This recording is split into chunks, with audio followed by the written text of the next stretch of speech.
कौन है ये राहु और केतु?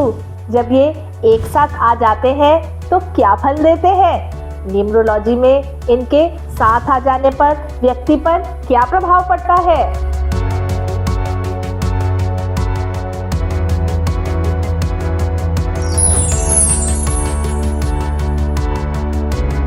नमस्कार दोस्तों, मैं रश्मि वोरा अरोड़ा, न्यूमरोलॉजिस्ट, आपकी गाइड, आपकी दोस्त, स्वागत करती हूँ अपने चैनल नंबर स्टार रश्मि पर। अगर आप मेरे चैनल पर नए आए हैं, कृपया मेरे चैनल को सब्सक्राइब कर लें, बेल आइकन को हिट करें ताकि मेरे नए वीडियो की जानकारी आपको समय से मिल जाए। और अपने दोस्तों, रिश्तेदारों से किसी भी माध्यम से आप इस वीडियो को ज़रूर शेयर कर दें ताकि उन तक भी यह जानकारी पहुंच सके।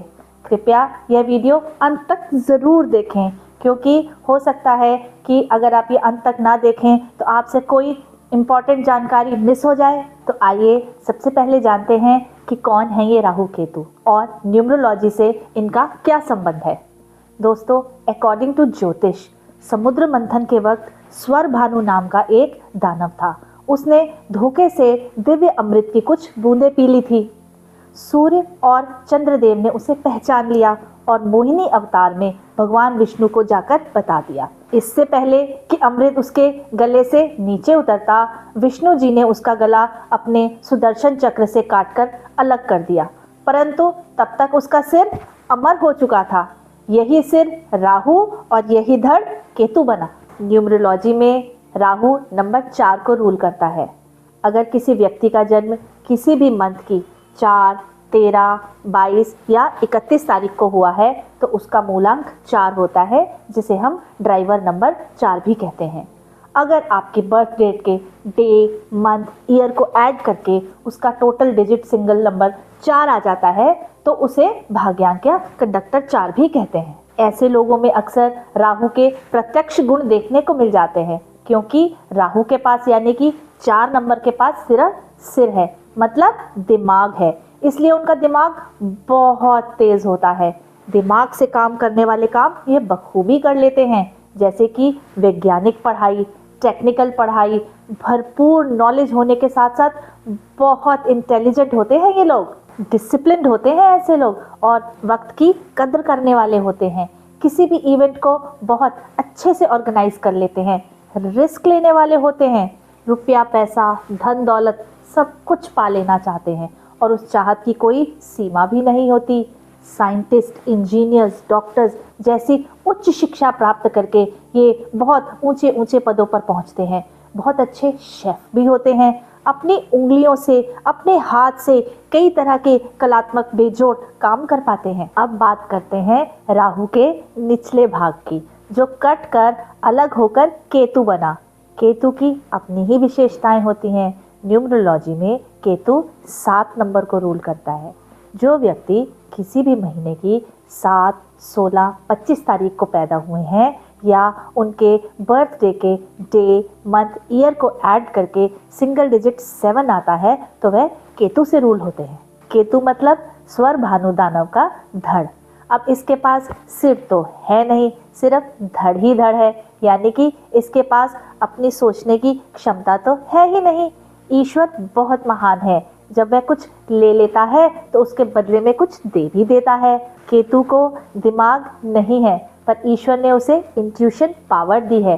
7 नंबर वाले जो हैं उनके पास इंट्यूशन पावर होती है। उन्हें किसी भी घटना के होने से पहले ही पूर्वाभास हो जाता है। इनके पास दिल होता है। ये लोग उस पावर का इस्तेमाल करके अपने कार्यों को कर पाते हैं। दिल से सोचने के कारण ये लोग बहुत मासूम होते हैं, क्योंकि दिल से सोचने वाले लोग कभी किसी के साथ बुरा नहीं करते, बल्कि अपना ही नुकसान कर लेते हैं। किसी भी बात की गहराई तक चले जाते हैं तभी संतुष्टि पाते हैं।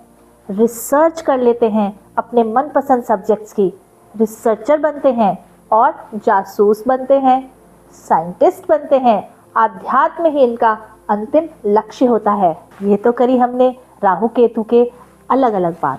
अगर ये दोनों नंबर किसी भी व्यक्ति के पास कॉम्बिनेशन के रूप में इकट्ठे हो जाएं, तब क्या होगा? कॉम्बिनेशन का मतलब मूलांक या ड्राइवर 4 और भाग्यांक या कंडक्टर 7। इसके अलावा ड्राइवर 7 और कंडक्टर 4 भी हो सकता है। दोस्तों, आधे अधूरे होने के कारण राहु केतु अंदर ही अंदर बहुत परेशान भी रहते हैं। इनके पास सब कुछ होते हुए भी ये कभी संतुष्ट नहीं हो पाते। ये हमेशा किसी ना किसी खोज में लगे रहते हैं अपने को पूर्ण करने के लिए, पर कभी खुश नहीं होते। आप सोचिए, जब सिर यानी कि 4 और धड़ यानी कि 7 आपस में कॉम्बिनेशन में इकट्ठे हो जाएं तो क्या होगा।